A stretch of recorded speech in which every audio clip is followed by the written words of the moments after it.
Everybody is gearing up right now for the biggest event in Renegade University history, which will be happening in Lockhart, Texas, the weekend of October 8th to the 10th. It's our Renegade University weekend in Texas, featuring a lineup that is blowing people away.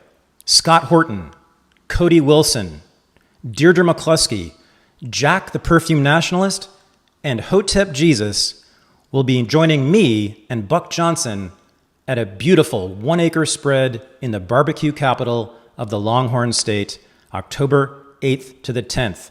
Go to renegadeuniversity.com/Texas for more information and to get your tickets while they still last. I can't wait to see you. Thanks. This is the Unregistered podcast, and I'm Thaddeus Russell. This is a show about ideas, people, and behaviors that are considered inappropriate, out of bounds, or beyond the pale. The things you're not supposed to talk about if you're a school teacher, a college professor, a businessman, a politician, a parent, a neighbor, or even a podcast host. These are the things you're not supposed to say or even think if you're a good liberal, a good conservative, or a good citizen. Each week, I'll interview a person who has something bad to say. They might be a journalist or a professor. They might be a porn star or a drug dealer. They might just be an ordinary person with an ordinary job who doesn't care about the rules of polite society. I'm not interested in breaking the rules just to be a troublemaker. I'm interested in people who break the rules of conventional thought and to expand the scope of what is possible to say in our society. I'm interested in people who make me think. Right now, roughly half the country believes that the 2020 presidential election was stolen. And the other half of the country believes that that is a big lie. So I had one of the leaders of what is called the big lie on my show so that he could present his case. This is my interview with David Clements.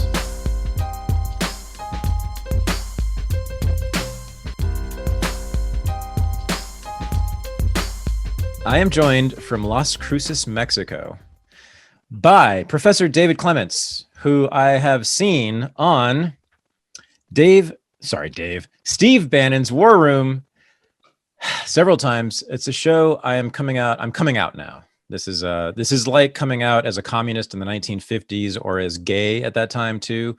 Yes, ladies and gentlemen, the public, the world at large, I have watched Steve Bannon's War Room every single day, 6 days a week since November.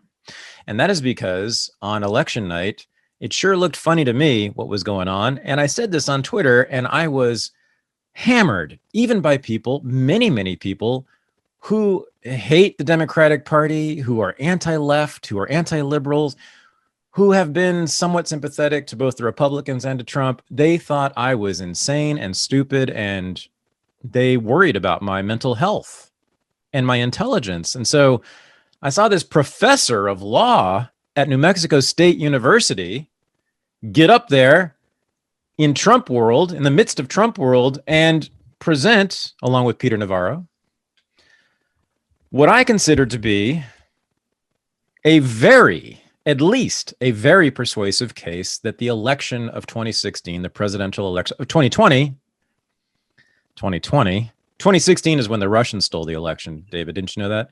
2020 is when we were told that it's impossible that elections can be stolen, after we were told for 4 years that the last one was stolen. Very strange. But anyway, I am 95% convinced by your work and Navarro's work that, yes, indeed, there was enough fraud in the 2020 presidential election to have determined the outcome in favor of Joe Biden. Now, what we're going to do is you're going to present this argument. Now that you know where I stand on this, and you're going to present the argument, you're going to present the evidence, and I'm going to be as much of a devil's advocate as I possibly can be, because that's how we do it, right? You understand the law, and we'll talk about your career, which is quite exceptional, and your life, hopefully. We'll have time for that, which is also quite exceptional. Your intellectual and political journeys exceptional as well. You know law, and you know that that's the best way to find what we call the truth around here when we do this kind of work, when we do politics, when we do legal work, is adversarial, right? This is what the whole United States legal system is based upon. We think we get to truth through fighting, through conflict, through argument, something that most people in this country, especially people on the left, I'm sorry to say, have forgotten about. But anyway, is that okay, Professor Clements? That's fine. I actually appreciate a good question, challenging questions. One of the frustrations that I think you'll hear from me is that there hasn't been even an allowance for robust debate. And that's probably yes. The way that I would frame this is that one of the strongest arguments for the position that the election was stolen was that all inquiry has been shut down. And that's just that's very telling in and of itself. And a lot of the advocacy that I've put out there isn't for everyone to be convinced by me. It's just to allow us to have inquiry. And I can tell you about the legal rules that would work in a court of law on whether something's admissible. But ultimately, you, the jury, you, the American voter, will have to make up your own mind. I'm convinced at 100%, but I've done the legwork. And as I told you before we went on, I've prosecuted many cases. I've never had a case with this much evidence, ever. And admittedly, I live in this world. When I'm not teaching my students, I go and I keep updates. And because it's that important to me. When you believe that your vote no longer counts, it's hard for me to go through the motions in class and talk to my students about our constitutional republic and tell them that this is the way that government works. I don't even believe it when I say it now because of what I know from November 3rd. And so this is something that I'm going to fight for till we get it right, whether I continue to be employed or not, because I've taken some positions that aren't popular. But I feel like I know what I'm talking about. And the people that have criticized me, which are actually very few, there's not many lawyers or judges that have come out and said he's wrong, because I know I'm right about the law. But it's just the implications of what I'm saying. It's not lost on me that it's very upsetting, the picture that I'm painting, because people want to believe that their courts work. People want to believe that their vote counts. And what I'm telling them as of right now, they don't. Well, yes. Thank you for saying the thing about how there's no debate being allowed on this, because that was another red flag for me. Not just the numbers that I saw on election night, but the next day, as I said, when I was shut down. And then in the last 7 months, everyone has been told repeatedly that we just don't talk about this. Even Newsmax and Fox News don't discuss this anymore. It's really something else. I mean, can we at least look at the evidence? And all the courts will talk about this, of course, but the courts, as I understand it, have just not even, that's what they've done. They've refused to actually look at the evidence rather than look at the evidence and then declare that it is not sufficient. But I want to tell you one other thing about myself, now that you maybe trust me enough to be an honest broker here. I, on many major issues, am on the polar opposite of you. On immigration, I think on trade, I'm assuming on trade, probably on not religion, but probably on a lot of cultural stuff. We are radically different, because I know I am from MAGA generally, radically different on many major issues. On foreign policy, way closer. But I am not only not MAGA, a lot of MAGA people would hate my positions on many things. I also haven't voted since 1984. So elections I don't really care that much about it. I'm going to go even further. I'm not sure I really care about American democracy, like even the promise of American democracy. Here's what I do care about a lot. And this is why I do have a dog in the fight. My dog in the fight is the one that hates the Democratic Party and believes that it is the most corrupt and dangerous institution in my lifetime. I have never seen a political party, and I have seen real bad ones. This is including the Nixon Republican Party. This is including the LBJ Democratic Party. You go down the Linux, all of it. This current iteration of the Democratic Party, David, this is something new. This is something new. This is a full-on assault on what used to be the loyal opposition.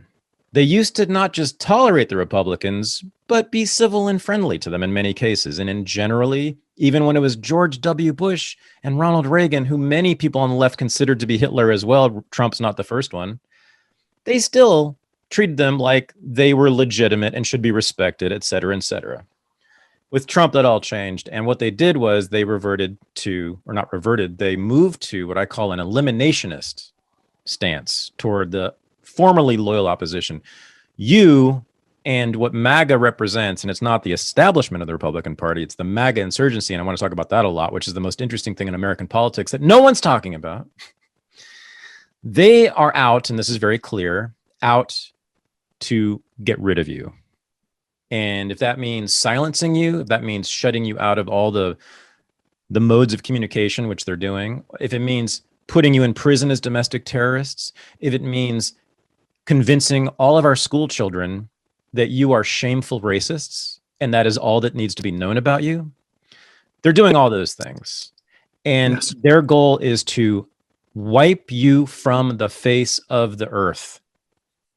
Well, I think that we actually probably have more in common than you might think. Maybe not from a value standpoint, but it sounds like your principles are very similar to mine. And so I would say that you sound like someone that pushes back against a broad brush definition that's categorized by party or categorized by a religious denomination or whatever. I would right now, it's hard for me to even say that I'm a MAGA first guy. I think I'm becoming more of a MAGA doctrine espouser, but it wasn't something that, I mean, what people need to understand is that I didn't vote for Trump in 2016. Wow. I'm not a registered Republican. I was actually the state chair for Gary Johnson's presidential race in my state. And that was after I tried to change the Republican Party from within. So I would say that I've had a very easy relationship with libertarian,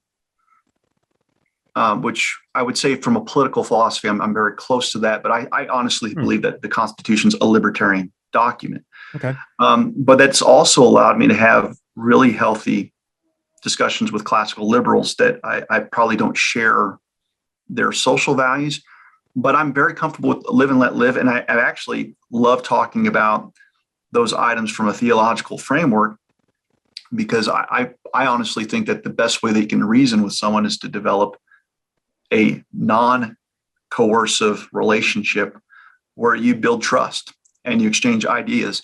So most of my friends actually, my good friends, many of them are atheists. Many of them don't share my faith. Many of them don't share my politics. And I think as long as there's enough openness to not be threatened by an idea or speech, I like that. I really don't enjoy being in an echo chamber. Maybe that's just a byproduct of my personality and wanting to think and want to figure out whether I'm wrong about something. Because ultimately it's not about like being right. But it is about being right. It's not about being right in some shallow discourse, like I need to prove that I'm right. I want to be right objectively. I want to be able to look at something and look at facts and say, okay, maybe I do need to reevaluate my position. Having said that, there are different, I think, personality types where some people are more comfortable with, or they're more interested in being secure and feeling safe. And then there are other folks that feel like their freedom and the ability to be unencumbered is more important, more valuable. I lean towards that side, but I would full well admit that we need people that lean the other way, because I'm not the person that's concerned with security probably as much as a lot of MAGA first people are.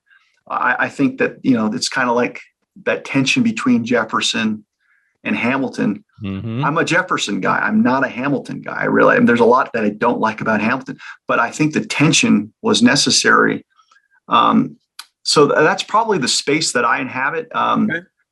I don't think that a denomination or a political party can really encapsulate how freaking complex we are as individuals. Yeah. And so that's probably where I'm at. Because it's weird that you mentioned this. I actually just spent a couple of days with Frank Gaffney, who's had me on his show. Oh, wow. Wow. He came out and we visited. And, before I dropped him off, he was just, I wouldn't say he was upset, but he was kind of miffed that I was still a registered libertarian.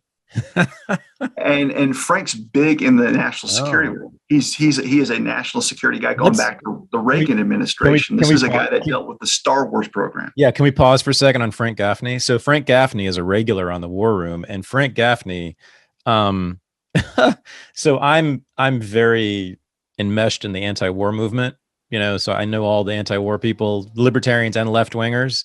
Mm-hmm. And Frank Gaffney, I mean, he's in the rogues gallery. I mean, he's murderer's row. He's like up there with Bill Kristol and all the rest of them. I mean, he never met a war he didn't like. He invents wars in his head that he wants. I mean, he's got all kinds of wars going on in his head that are both real that he wants and imagined that he wants. He wants direct military confrontations with many different countries right now. The guy is a hawk to be reckoned with. And yet again, having now watched him for many hours on War Room, he's taught me a lot. Guess what? About the Chinese Communist Party. I mean, I didn't know a whole lot of stuff. And guess what, ladies and gentlemen, the public at large? Yes, anti-war Thad Russell, especially with now that we know that almost for sure that COVID came from that lab, directed by the People's Liberation Army with the help of the United States federal fucking government. I was, beginning to, for the first time in my entire life, question my anti-interventionism.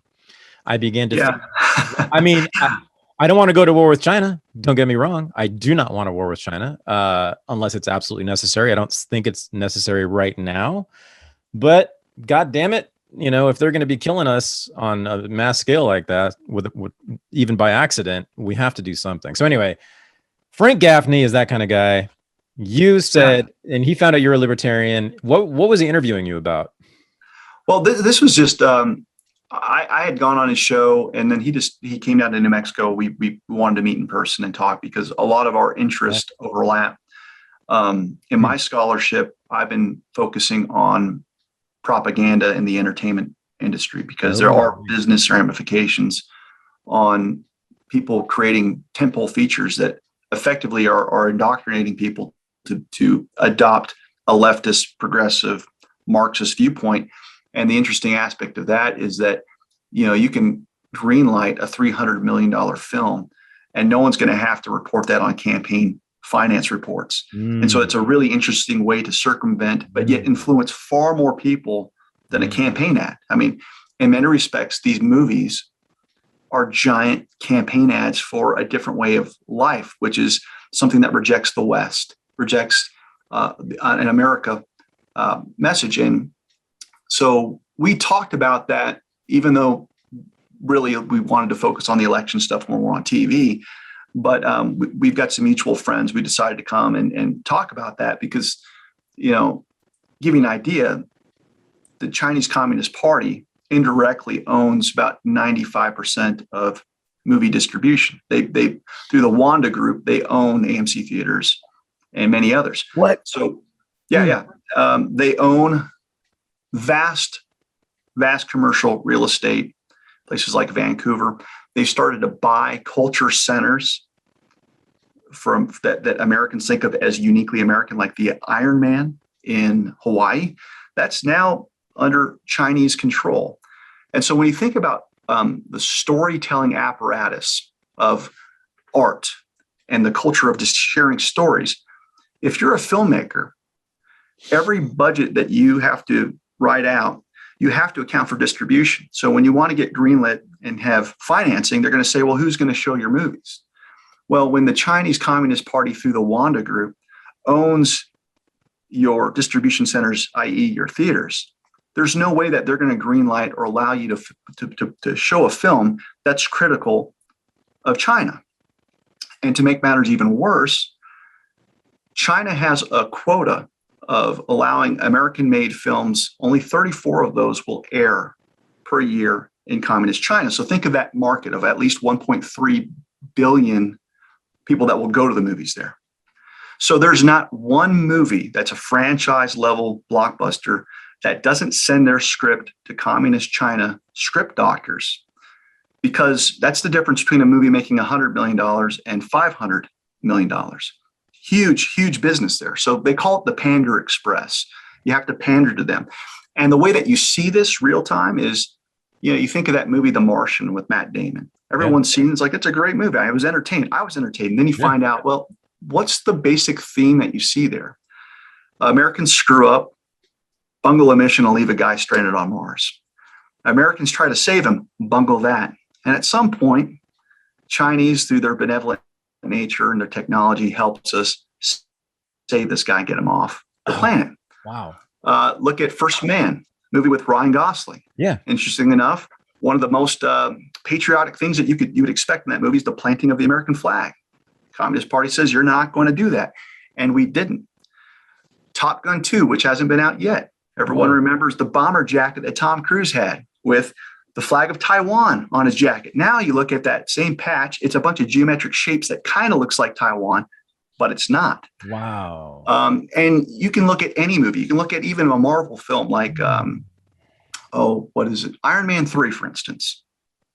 Classic villain in Iron Man 3 is the Chinese villain known as the Mandarin. Well, if you've watched that movie, spoiler alert, it ends up being a white capitalist corporatist by the name of Guy Pearce, who ends up being the Mandarin. So there's a way to pivot and change the stories. I'm not saying that they're not intelligent about it. They're brilliant in how they're doing it. But what you end up getting is a film where you will never see, and I'll put it to you, I can remember the last movie where there was a Chinese villain in an American-made film. You won't find it. You will not find it. And there's a reason for that.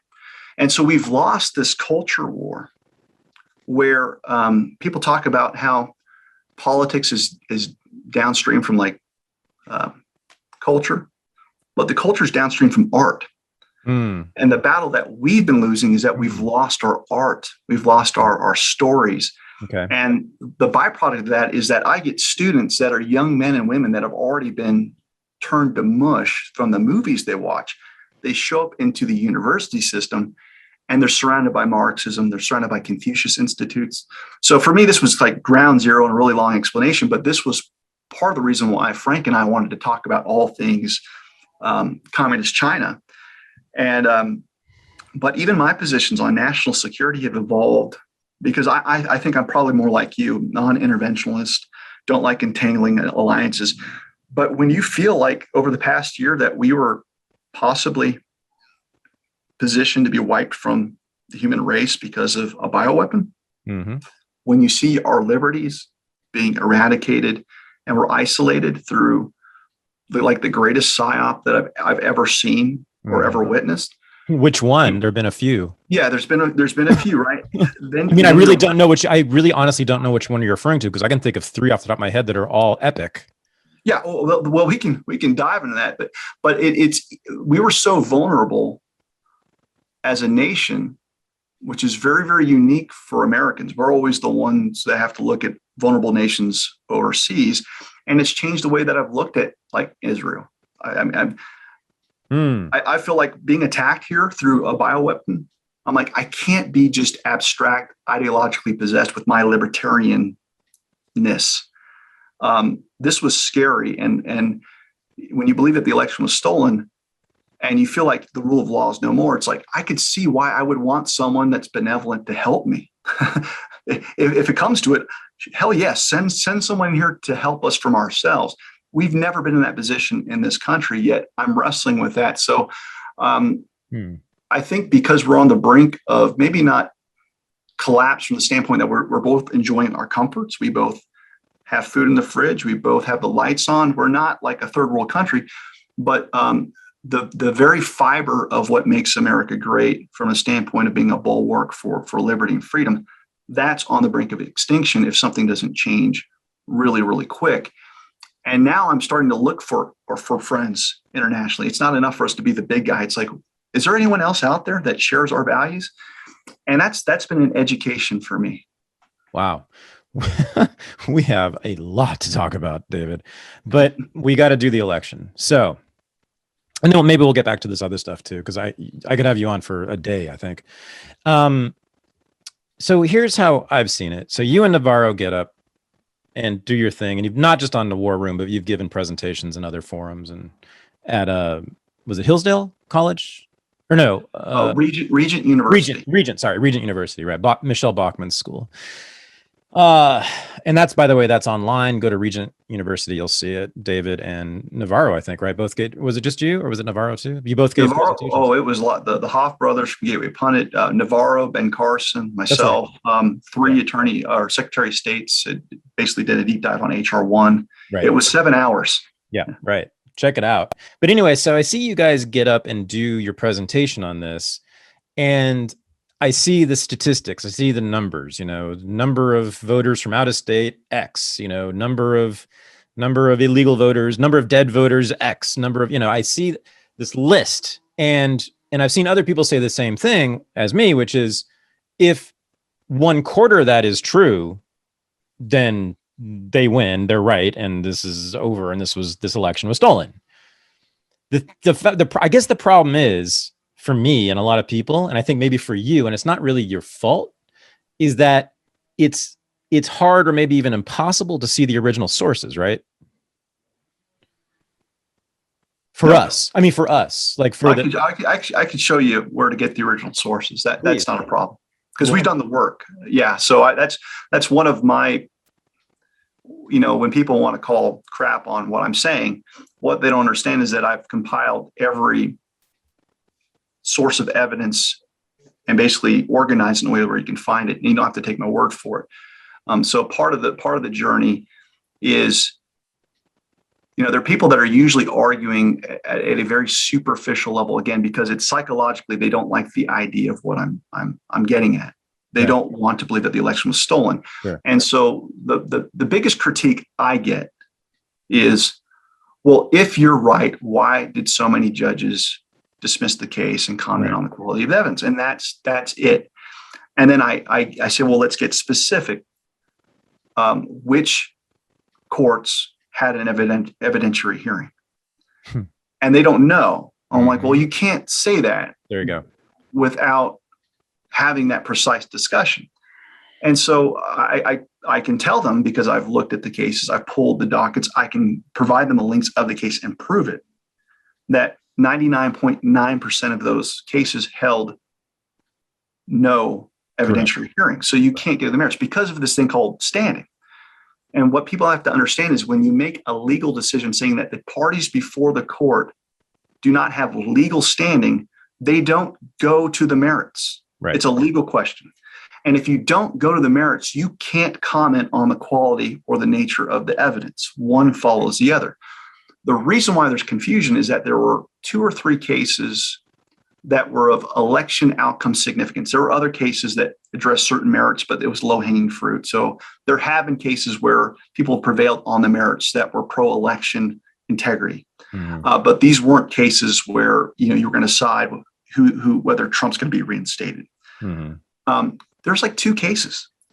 And to give you context of how this works, one case I talked about during the election integrity conference with Sidney Powell was a case filed in Arizona before Judge Humatua, who was a Barack Obama appointee. In that case, they set an evidentiary hearing, was really not even an evidentiary hearing. They set it for a motion to dismiss, but they allowed some arguments to take place, and they allowed 1 hour. Now, to put this in perspective, Sidney Powell's filing was 400 pages long. Sure. 300 pages of that was evidence compiled in affidavits, exhibits. There's 23 exhibits. So my point on that is you couldn't read that lawsuit in an hour. You couldn't read the evidence in an hour, let alone have a full-blown hearing. And so what it was I pulled the transcripts, I pulled the logs to see if there was any debate on it, and there was virtually nothing. But that didn't stop the judge. And this is what really upset me as a lawyer who's developed evidence, was that the judge dismissed that case on legal grounds, but made it a point to comment on the quality of the evidence, which she did not review. So at the beginning of our conversation, you talked about this adversarial model. Yeah. And you're spot on.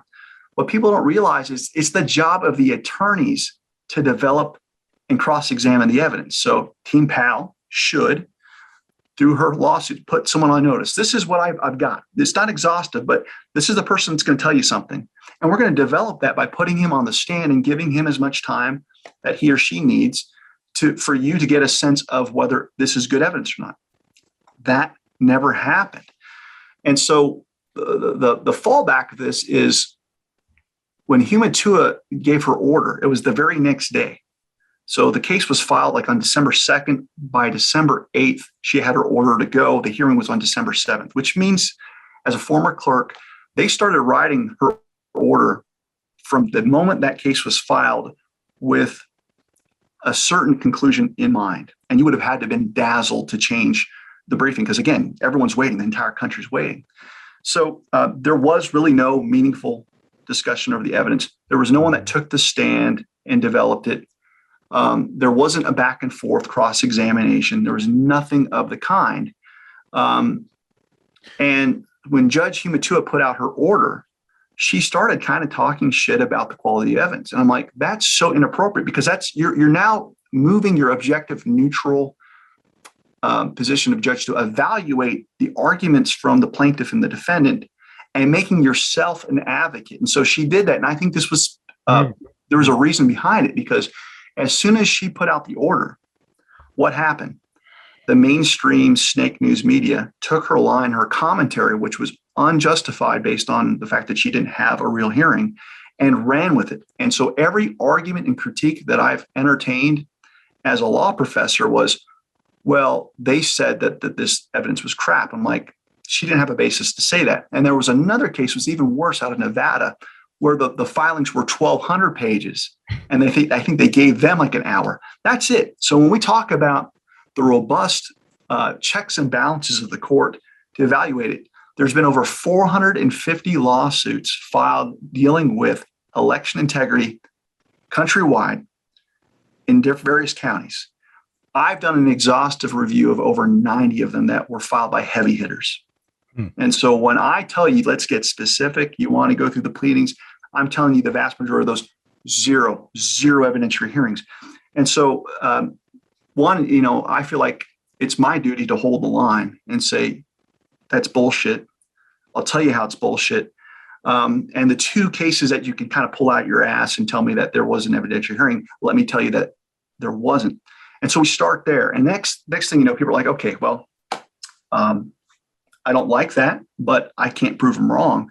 So it becomes almost like an indictment, like, well, David, if you're telling the truth, and I can't combat you from an argument standpoint on case by case, hearing by hearing, affidavit by affidavit, expert opinion, all those things.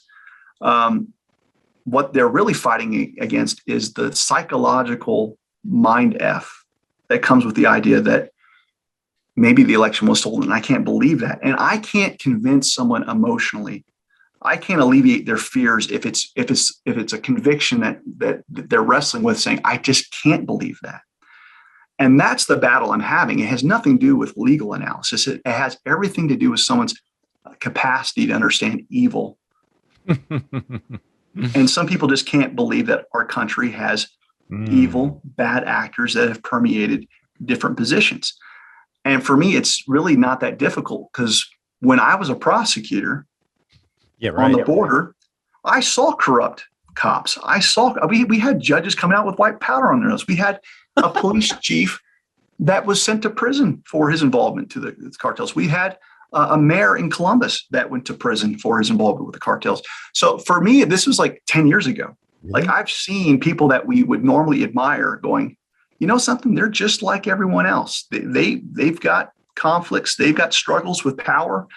And to suggest that at the highest offices of the land, that politicians are somehow immune to wanting to consolidate and keep power that they're not entitled to, when billions and trillions of dollars are at stake, if it applies to the little guy on the border, it's really not that big of a leap. Wow. Do you know Mark Crispin Miller? I'm having a hard time placing the name. He's a professor at NYU. He's a leftist, and he's totally convinced of your position completely. He's been, this is like the 10th. He's made a lot of sort of heterodox claims that have made him on the outs in academia for obvious reasons. This is the final straw for a lot of people, but he came out strongly on my show and he said there's no doubt that this was stolen. But he also believes that 2000 and 2004 were stolen by the Republicans. And I don't even care really or know, but I'm just giving you a sense of who this guy is. Yeah. But I said, so why is it that no one will even look at these claims? Why are they so allergic to it? And he just said, he didn't really have an answer, but he just said, it's the one issue. It's the one issue in American politics that is taboo. You simply are not allowed, I guess, except unless Russia did it. So there is a big exception recently, but anyway, you're not allowed to question the integrity of, maybe it's because it was Russia, not Americans, who were accused of doing this cheating. Maybe much more palatable if we can externalize the threat. I mean, every generation is confronted with some massive thing that doesn't make sense. I mean, for those that grew up in the 60s and with JFK, you have the magic bullet phenomena. It just doesn't make sense. Mm-hmm. Fast forward to 2001, you've got Building 7 with the Twin Towers collapse. It wasn't struck by a plane, yet it fell free fall. Mm-hmm. I mean, that's another taboo thing that you just couldn't touch or talk about. Mm-hmm. And you fast forward, now you've got this. And so we've had massive moments in our history over the past 50, 60 years that at least my generation can recall, going back through talking to my parents or grandparents. And so it presents challenges to what you want to believe about the virtue of your country. And because in many respects, America is an idea, and there's a romantic idea, and a lot of us are proud of that. And I believe in that idea. But the problem is we've got a bunch of hypocrites that they'll raise a platform, and yet they don't adhere to it. And so my struggle politically has always been, it's easy to identify the villains on the left because they've got a platform that's embodied Marxism. And I think that's just deadly. But that's not dangerous to me because that's out in the open. I can combat that and say, you're wrong, and here's why. Right. The more sophisticated and difficult battle is the battle inhabited by Republicans on the right that are what I would call third railers. They're 90% right, and sometimes they're really good at talking about 90%. But the 10% that they don't talk about, that's the stuff that I'm paying attention to. So when I go on to Tucker Carlson's show and I have the opportunity to talk to tens of millions of people, that's not lost on me. That's a huge opportunity to have a platform. But there's certain things that Tucker doesn't touch, or he's downright hostile to. So when Sidney Powell was talking about these cases, he treated her like a social pariah. And that really bothered me because I'm sitting there seeing this courage of this lady that's standing up to the deep state and taking on super, super powerful forces that are threatening her life. And she can't find an ally in conservative media. That stuff doesn't fly by me. And unfortunately, 99% of the people on Fox and some of these conservative news shows stay away from certain things like the plague. Now, that's starting to change with Fauci-gate. That's starting to change with the Wuhan origins. It's also starting to change now with the Capitol riot narratives because even Fox is dealing with that. So I'm encouraged that they're coming around, but they're the epitome of licking their finger and saying, okay, do we have the grassroots support to support this message? Or are we going to be on the wrong side of history? And as a patriotic, conservative, libertarian, that makes me really mad because they could alleviate so much suffering by taking risks themselves. Why is it that some no-name professor in New Mexico has to plant the flag on this stuff when you've got people that literally have a bullhorn and can reach millions and influence this and could have lifted up patriots that were targeted. So that's way more difficult, and it's harder now. And so I think one of the silver linings with this election discussion was it started off with a easy condemnation of the Democrats stole the election. And what we're finding out is no, Democrats and Republicans stole the election, because this is more like professional wrestling. This is like Eric Weinstein used this term called KFAB or K-fabrication, and it's actually a very apt way to describe this. And basically what it is that politicians have finally mastered what professional wrestlers have been doing for years. You cut your promo, you're Macho Man, you're talking crap about Hulk Hogan. Hulk Hogan comes out, cuts his promo, he talks crap about Macho Man. And it's like C-SPAN. Everyone gives their speeches and they go out into the arena, they do battle. But when they go backstage, Hulk Hogan's asking Macho Man, how's Miss Elizabeth doing? You doing all right? How are the kids? Even worse than that, they go back to the Holiday Inn and they drink at the same bar. So that same structure, for anyone that knows anything about Washington, D.C., and I've been there, and I know a lot of people that have managed and were campaign managers that went on to be chiefs of staff. That's exactly what happens there. And so what you have to watch out for are Republicans that know the talking points that are going to inspire and keep their base happy, while also recognizing they don't give a crap about the message. They don't give a crap about the base. What they care about is keeping their power. And that's depressing, because a lot of people have turned these people into heroes, and they're really not in it for the American people. And you get the sense of that because when you start looking at votes and legislation and looking at things that benefit us, their popularity is in the shitter. It's like 80% disapproval. Why is that? Because they don't represent us. They represent themselves in their own pocketbooks. So this is professional wrestling. I mean, what it comes down to is that these people, they're not one of us. And that's kind of the beauty of Donald Trump. I was hesitant in thinking that I believed the hype when he came around. I was like, he's a former Democrat. He's rich. He's out of touch. But after about 3 years of eating crow and saying, oh, God, that was a good policy. Okay, I don't like the way you said that, but that was good. That was courageous.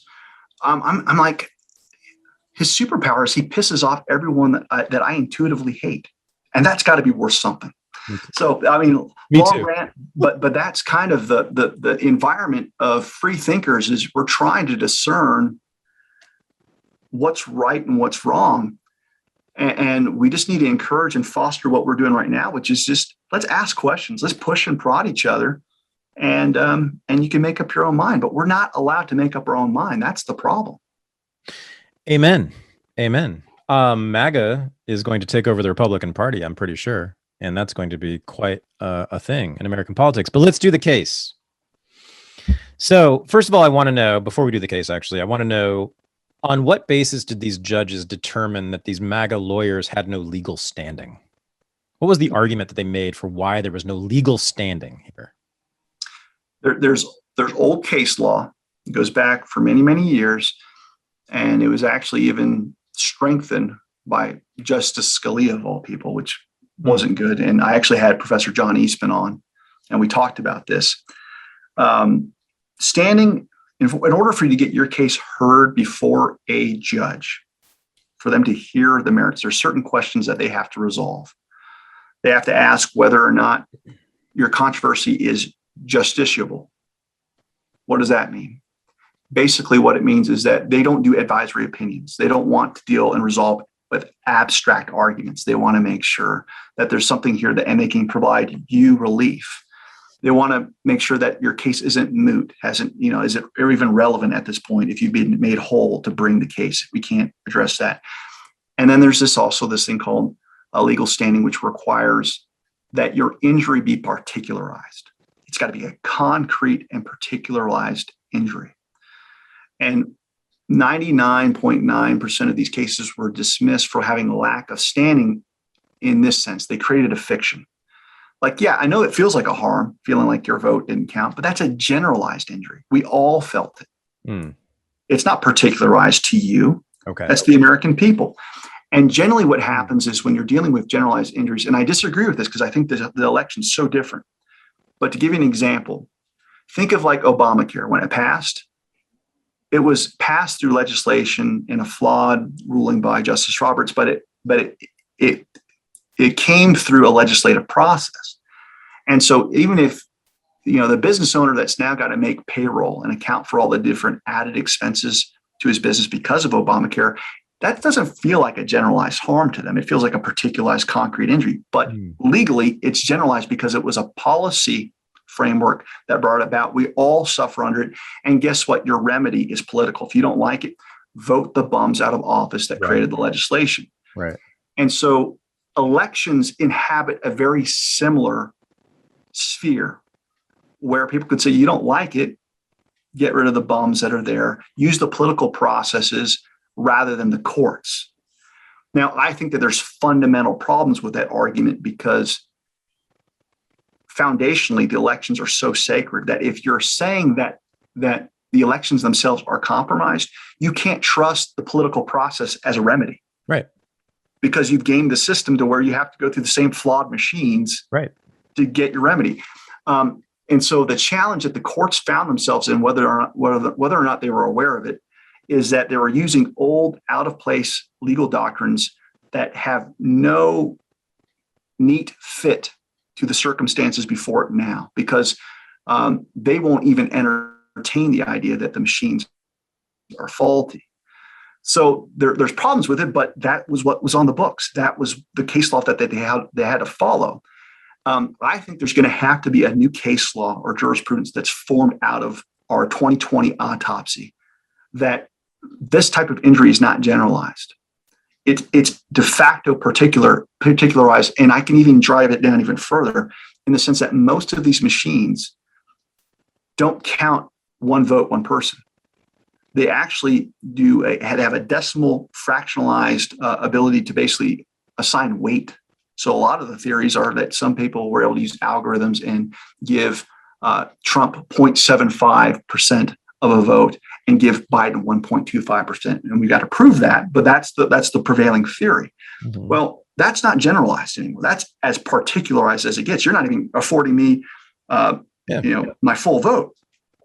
But we don't have a case law or body case law that addresses that. So this was the stuff that was being brought up through Lynn Wood, Sidney Powell, and all these attorneys, but they were applying and using case law precedent that is not tailored to the evolving circumstances of how this fraud was perpetuated.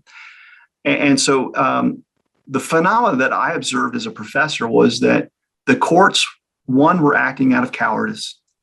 Two, they were using a sword and a shield approach to resolving these cases because they didn't want to be the people that made an unpopular decision that could potentially result in a riot.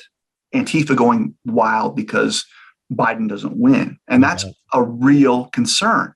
Yeah. And so one of the ways that I can describe to you how there was a sword and a shield problem was there were 4 or 5 lawsuits that I evaluated that were brought prior to November 3rd.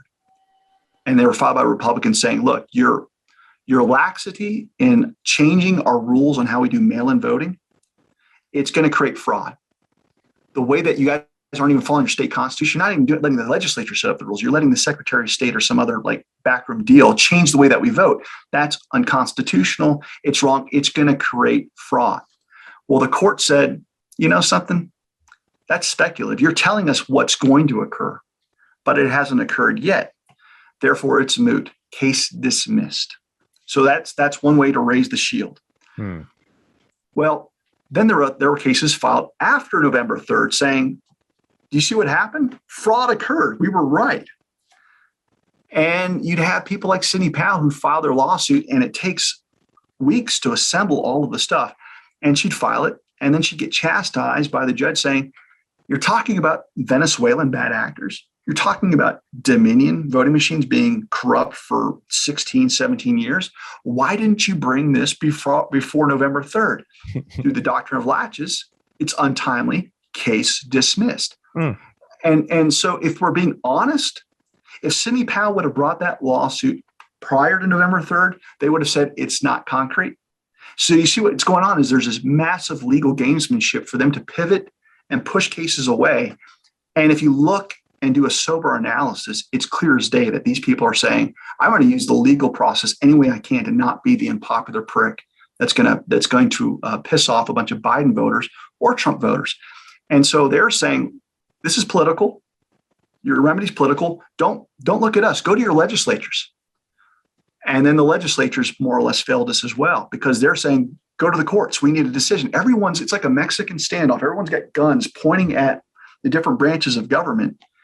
And that's the picture you need to be left with. It's like, I don't want to make the first move here because I'm going to get killed in the press. And that's the last aspect of this, is what was a social media, big tech conglomerate that says, we don't like Trump, and we're going to report and influence the elections in a way that you're just not going to get the truth. And that's where you got these narratives from day one, which were really hard for people like me to combat, which was from November 3rd on, safest, most secure election. Repeat, repeat, repeat. And anyone like me that stands up, well, that's not what the media says. Good luck. And so it's like you're fighting an avalanche of lies, yet the truth's on our side. And all I can tell you is you can take heart in knowing that over the past 6-7 months, the American people are convinced, at least up to the point that they're not giving an inch now. And the media is losing their freaking mind right now, because they're not finding success to change their minds. Mm-hmm. Yeah. And the Arizona audit and the subsequent audits that are likely to happen, I mean, that's going to be something. But Jesus Christ, why did they hire fucking Cyber Ninja to do the audit? I'm so pissed about that. Like, they could have got... Do you know why? I think Cyber Ninjas, I put it this way. I look at things from a standpoint of when I have to qualify someone to take the stand that's an expert, there are rules that we play by. And I can give you the rule number under the federal rules of evidence or state rules of evidence. They model one another. It's, I think, rule 701. In order for someone to give an expert opinion, they have to have special skills, experience, credentials, all those things. Cyber Ninjas meets that standard. Now, people have beat up on them and they've had their commentary, like Rachel Maddow. But when you start looking at the delegations that have visited Maricopa, 22 states and counting, we've got people that are cybersecurity professionals that have walked the floor, and they're saying this is as good of an operation as I've ever seen. No, I'm not questioning Cyber Ninja at all. I'm just saying strategically it was a terrible move to get a partisan outfit to conduct the audit, don't you think? No, because it's going to show that there's Republican complicity. That's the problem. When people say it's partisan, Cyber Ninjas and Jovan Hunt and Pulitzer, if you guys think they give a crap one bit about whether this affects Republicans, and that's the definition of partisan, is you do this in a way that it benefits one side at the expense of the other. You have to keep in mind that we have vocal Republicans in Arizona through the Board of Supervisors, the legislature, that are dead set against this audit, including Governor Doug Ducey. Sure. So to me, it's like what they're partisan. What they are is they're against fraud. That's what they're partisan against. Okay. And you can't remove that. And because I can make the same critique over the leftist choice for audits, which is happening in New Hampshire. Hari Hursty from Killchain and Hacking Democracy and Philip Stark. These guys have major partisan issues because they're being funded by groups like Verified Voting that have ties to George Soros. And there the money trail's even more clear, but you don't hear a word about that. So the reason why I'm reassured, and the reason why I would reassure you about Cyber Ninjas and Jovan Hunt and Pulitzer, is that when it's all said and done, this is going to wreck both parties. Oh, good. It's going to wreck both parties. It's not going to be just the Democrats that come out stinking. Great. You get into states with Doug Ducey, Brian Kemp, Raffensperger, because this is going to go to Georgia. A lot of Republicans are going to be exposed. And so that's where they're headed. And I think that the legislature in Arizona knows who the good people. You got Rusty Bowers, who's a senator, fought this tooth and nail. He's a Republican. Adrian Fontes was a previous Maricopa recorder. He's a Republican. Mm-hmm. He's deathly afraid of what they're going to find out. So I'm gonna go out and I'm gonna fight for Cyber Ninjas. I don't I think the name was the biggest problem. I mean, you say they're not. You say they're not partisans. I know they're not partisans of the Republican establishment, but they are partisans of Donald Trump. Have they not? It's clear that they wanted him to win. No. No, I actually would push back against that too. I think because I've talked with Jovan. I spent several hours talking with him and interviewing him, trying to get the sense. Okay. Joe Vaughn hates cheaters. Okay. I think if you had facts that suggested that Trump carried out an election coup, cyber ninjas and Jovan Hutton Pulitzer would say that's wrong because that's as great of a threat to our constitutional republic as Biden. Now, they may not like the fact that the politics of Biden are different, but I can honestly tell you, I truly believe that, I'm the same way. Like I came around to liking Trump and I didn't vote for Biden, but if I was watching real time Trump flipping votes and ballots being pulled from under tables, I would have been absolutely disgusted. And I think cyber ninjas, Jovan Pulitzers, the Dr. Franks of the world, they're ultimately motivated by what's the truth. And I think that they can push aside the fact that they probably like low taxes or low regulation as a political framework, but I don't think it would color them so much to the point where they would pull any punches. But you do understand that the entire liberal left establishment will use this for the rest of eternity to discredit this. So I just think, I hear what you're saying, and I hope you're right. But come on, just strategically. Again, they're never going to look into the soul of the cyber ninja people. Like, they're never going to care about that. No one is. Yeah, but I think all it takes is them to if they can't figure out if someone's biased, they're going to create stories that will create a high inference, regardless if that's the case, because the coverage of the audit in Arizona has done that. They've, if someone leaves a blue pen on a table, Maddow will now dedicate a segment on primetime TV saying, this audit's insanely irresponsible. Did you see that blue pen on the table? Yet there's no coverage of like cardboard boxes blocking out windows. Sure. So I think it's going to be one of those things where they're going to do the deep dive. They're going to try to corner these people. They're going to try to get a soundbite where someone says, yeah, I voted for Trump. And that's all they need. If you say that I voted for someone, which is basically everyone, you're now going to be marginalized as someone who's partisan. And yeah, that's true. That's true. Okay. All right, my friend. Well, you have legal standing here. Okay. And we are going to hold a hearing here right now. Okay. And you are the lead attorney in the case here. So in the plaintiff's case, right? So let's do it. Your opening statement, counselor. Opening statement would be this. I've tried cases involving first-degree murder. The accused in a murder case is afforded experts, witnesses that can testify and present them in the best light possible. And they're entitled to that as a matter of law. Not only that, they're cloaked with the presumption of innocence. They get to put on a case. They get to defend their name because the stakes of a conviction means that they lose their life or liberty. On November 3rd, there was a murder. It was a murder of our vote.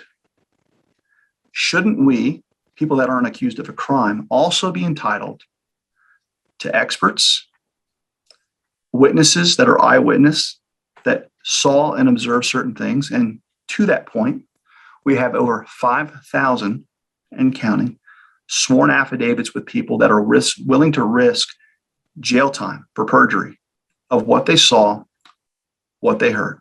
We have over 12,000 incident reports that were filed with the RNC about what they saw and what they heard. So that means that they could actually create even more sworn affidavits.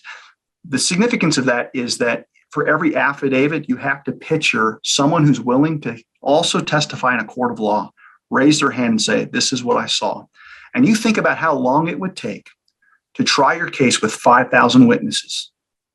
That's what I'm talking. When I talk about evidence and a case, I've never had a case with 5,000 witnesses that are all trying to construct some fabricated narrative.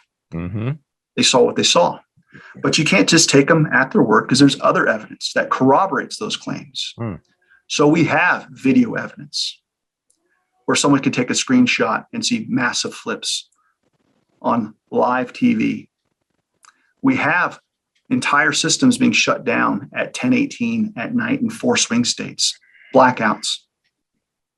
People being told to go home will recount and restart the next morning, only to find out that the people that were counting the votes didn't go home. Ruby Freeman, Shay Moss. And this has been documented. We've got the video evidence that supports that. And so what happens is you've got people that will swear that they saw something in Georgia, like the Fulton Center, saying, I saw pristine ballots that had no folds, that looked like they were marked by a pre-printed marking device. I swear to God that that's what I saw, and I'm willing to risk jail time. And then you see video footage that looks like they're pulling out stacks of pristine ballots from under a table. And the reason why that's significant is that those were supposed to be folded mail-in ballots. You can't have pristine ballots that haven't been folded. And we've got 3 hours of video of someone feeding a ballot and sometimes taking the same ballot and feeding it again and feeding it again, which corroborates the credibility of the person that said that set forth that affidavit that wasn't in the room at the time. And you put together your case. And there's an old adage under evidence law that a brick is not a wall. You build your case brick by brick. But when you've got 5,000 bricks or 12,000 bricks, you've got video analysis, you've got experts like Edward Solomon who did the math. He can prove geometrically speaking that the election results are mathematically impossible from what they saw. And he can prove it geometrically, which means in order to disprove his math, you'd have to disprove or actually have to prove that a squared plus b squared no longer equals c squared. That's how strong the mathematical certainty is. So you stack it up. You've got your experts. You've got your lay witnesses. And the common thread between all of these people is they don't have a dog in the fight. They don't stand to gain one thing by telling you what they're telling you, except for they saw what they saw. So that would be a small flavor of the opening statement. And we can get into specifics because it's not just Fulton County. We'll give you one last bit of evidence and then we can open up for further discussion. Mm-hmm. There's a feature in these machines, these Dominion machines known as adjudication. Adjudication is a process where if you've got a bad ballot or some type of technical issue, your ballot gets scanned through. And think of a vending machine. You know, if you ever had a bad looking dollar, put it in a soda machine, what happens if it's compromised? Usually that dollar will kick back out and won't accept it. Well, these machines will take your ballot and it won't spit them out. But if they're off even a little bit, they get kicked over to a file that you're not even aware of. It's known as the adjudication file. And at that point, a third party, usually a Dominion subcontractor, and not you, will discern your intent on the ballot that got kicked over to adjudication. So what happens is file gets scanned or ballot gets scanned, another one gets scanned, and you don't know whether these are getting kicked over to adjudication. And after about an hour, you might have 1,000 ballots that have been kicked over to adjudication. And bulk adjudication occurred where a third-party contractor would say, these ballots go to Biden. We can prove that. Now, let me give you some numbers. We had counties in Georgia that had a 90% adjudication rate. In Antrim County, Michigan, there was an adjudication rate of 68%. So that tells you 90% and 68% of the votes that were cast weren't decided by the voter. It was a third party that made a switch. Oh, wow. Now, the person who holds the patent for adjudication is Eric Coomer of Dominion. We did some research into Dominion. Eric Coomer is a full-fledged supporter of Antifa. We grabbed screenshots of things that he said that supported Antifa causes, and there have been eyewitnesses that heard him flat out say when he was asked, what happens if Trump wins the election? And I quote, there's no way in hell I'm going to let that motherfucker win. Something to that effect. Now, this is the guy that's the vice president of the machines used in 28 states, telling everyone that he's not going to let this happen. He's running our machines. He holds the very patent for what I'm talking about, which is nothing but a mechanism for circumvention to ensure that we don't have a safe vote. So some people might still say, well, I don't quite understand the math. I don't understand if that's a big deal or not. Shouldn't we just trust these people? No bank would use machines counting their money or our money that has a 68% error rate. No casino operation in Las Vegas is going to have a 68% error rate. Right. So why is it that the most sacred thing in the country, our vote, we allow that to happen and we just trust these people blindly? Wow. So the opening statement would probably be another 3 hours at least, but that's kind of a flavor of where I would go with this. Yeah. From the machines, the math, the players, because it's really these patriots that are honest, God-fearing people. They saw what they saw and they're being told that they're crazy. Okay. Yeah. So I think that was an excellent opening statement. I will push back on some of it, or at least poke you and challenge you and force you to prove it, parts of it. But before we do that, I think you're missing a very important piece, which has to do with motive. And I've never, maybe a MAGA person has said this, but I've never heard them say it. They wouldn't disagree with me at all, I don't think. Think about the motive on a grand, not just the Dominion guy, right? But every Democrat in this country was told, and most of them believed for 4 years plus, that Donald Trump's a fascist. He's a fascist. He's like Hitler. He wants to put people in camps and shred the Constitution and institute a dictatorship. This is the vast majority of Democrats in this country clearly have believed that. Right? Now, if I believed that someone might become president who is a fascist dictator, I'd stuff every ballot box in this fucking country. Wouldn't you? I would do everything I could, including who would care about cheating at that point? They were compelled to cheat. So if you're in 1933 Germany, what are you going to do? You're going to obey the laws to let Hitler rise to power? If you had the opportunity to cheat to keep him from rising to power in some way or another, as a parliamentarian in Germany or whatever, would you? Of course we would all do it. We talk about killing him as a baby. Of course we would cheat to keep a fascist dictator from rising to power in our own country. All of us would. All of us would. They told us we have to cheat, David. Am I not right? Well, you're wrong. For many reasons. All of it. Really? What you've done and what the enemy has done, not you, but I know you're giving me the counter argument, is what we're seeing at work is this thing called primacy. Primacy is the most powerful tool in psychology. You accuse the person you hate of the very things that you embody, the very things that you're trying to bring about. Yeah. And so anti-fascists are, in fact, de facto fascist. But by labeling something, you now have to disprove it. And they have the high ground from an advocacy standpoint, because now you're trying to disprove something that they just put out there. We claim that Trump stole the election in 2016. Well, we know that's not the case because they did the Mueller report and it came back completely empty. Right. So that didn't stop them from doing a barrage of all the things that they were doing behind the scenes, was to ensure that Trump didn't win. It just didn't work. They didn't get their girl in. They didn't get Hillary in. Right. And so what we have to do is combat lies with truth, even though I know that's a powerful tool. I know it's at work and it's been deployed masterfully. That's the reason why Trump went through 2 sham impeachments. It's the reason why all kinds of things. But one of the reasons why my eyes were opened with Trump goes to the very heart of what you're getting at, is that this dictator who could not relinquish power, he did something very, very odd. And counselor, I think you've missed this.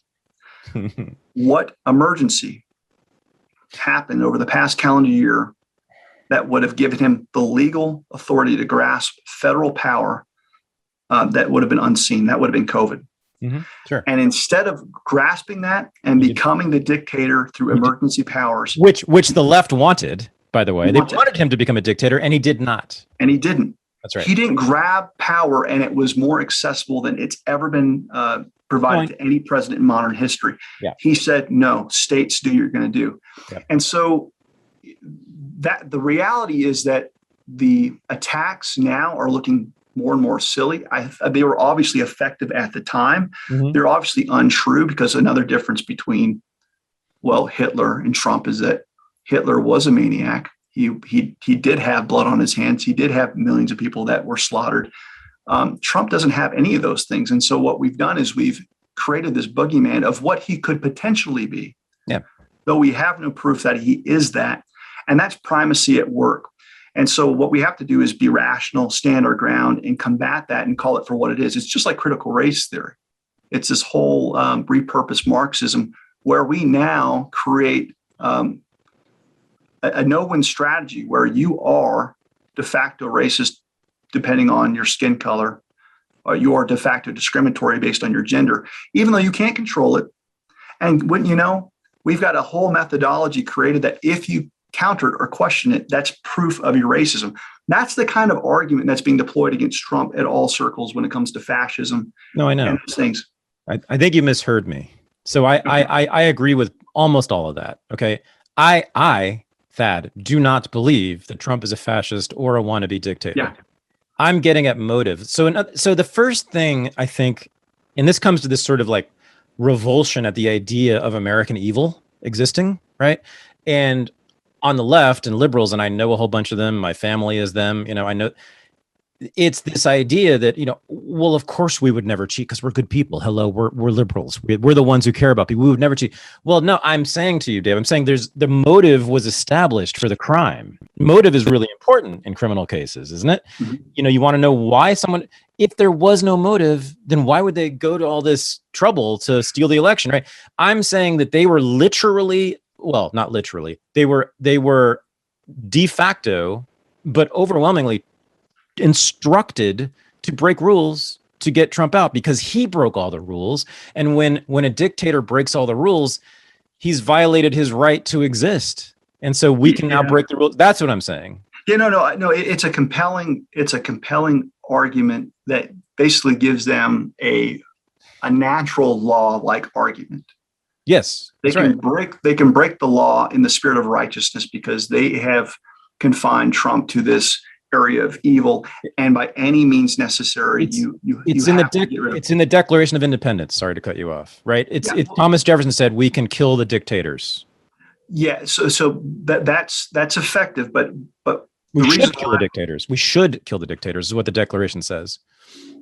Well, that's the argument, but again, it doesn't. So I don't think I missed the motive. What I'm saying is you have to combat even small lies with truth. Sure. And all you can do, it's an information war, which is, I don't agree with the premise. I don't agree with that factually. Now you can say that, and it's powerful because you've got a media engine behind you that confuses many, myself included. I got caught up in that firestorm, but at some point, each of us has to examine our own conscience and our own minds to say, what does my spirit tell me? What does my soul tell me about this? Is this true or not? And each of us has to have a level of accountability for, am I going to stand up for what I believe in, or am I going to go along with the masses just to be comfortable? And I think many of us would say, well, that's the prevailing narrative. I don't want to piss off mom or dad. I don't want to be uncomfortable at work. And so I'm going to go along with the narrative. What they don't realize is that there's a trade-off. When you operate that way, you're no longer living as a free human being. You're living in fear, and you're no longer living. And so, my position is more of the gallows position of, I get it. Trust me, I get it. If anyone gets being unpopular in my campus, I get it. You bet. Going on shows with Bannon, conservatives like, that's great. Well, guess what? Most people think of Bannon as the Grim Reaper from Saturday Night Live. Yeah, on universities especially. Especially in universities. He's the devil. Yeah, he's the devil. So, the prescription for me, I wish that I had an argument that can combat primacy and the way that you've beautifully espoused it, because not only are you espousing it, that Time article that came out just after the election basically admitted to everything that we're claiming. Molly Ball wrote it. Yeah. Creating a virtuous framework where we did you a favor, American people. Exactly. Exactly. Right. So that's there. And so what I would remind people is of an older story than the Times article and this little thing called the Book of Genesis. And you've got the story of the fall. You've got Adam and Eve. You've got the forbidden fruit. And all it took was a slight distortion for Satan to say something. And it wasn't what God said. It was basically getting someone to question or have that first seed of doubt, to really frame God in a way that was unpleasant. And you could see how tempting it was, because who wouldn't want to have the knowledge of good and evil? Who wouldn't want to taste the fruit? All I can tell you is that that's a problem that we've had with humanity since the beginning of our origins, however it came about. So the problem that you're articulating is not something new. It's really the story of good versus evil. It's the story of temptation, power, and who's going to wield it. And none of us are angels, Trump included. And so what this is we have to stake out where we're going to stand in this battle of good versus evil. And though it's difficult, though it's going to be hard to combat people that are so skilled in exercising the weapon of primacy and lies, either it's right or it's wrong. And we have to dispense with thoughts about whether I'm popular, comfortable, rich. You just do what's right. And what I will tell you, the pitch to people to do what's right is it's intoxicating. Once you start breathing the air of liberty and you're like, I'm living, I'm getting a rush out of going into a hostile place and taking on a bully and punching that bully in the face with truth. It's a way better way to live. And I'm living that now. Over the past 8 months, I wasn't living that way before. I was living scared, where I'm like, I'm worried about my job. I'm worried about what people think about me. I'm worried about what people think about me that I don't even like or respect.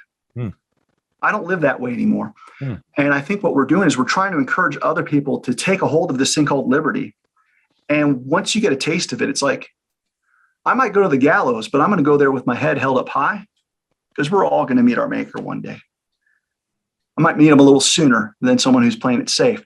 But on the ride there, I'm not going to have any shame. And so when you read the works of like Solzhenitsyn in Gulag Archipelago, the takeaway that he had was that there was a certain quality of character of certain people that were taken to prison, and they didn't cower. They didn't live in fear. They had their heads up no matter what dignities were stripped from them. And the lesson to me was, if the shit hits the fan in this country and we're pointed in that direction, I want to be the guy with his head held up high, who knows himself. He's not going to be defined by some leftist rag. And my kids are going to see that. My wife's going to see that. And that's a great way to live, man. That's the noble way of living. It's the harder way.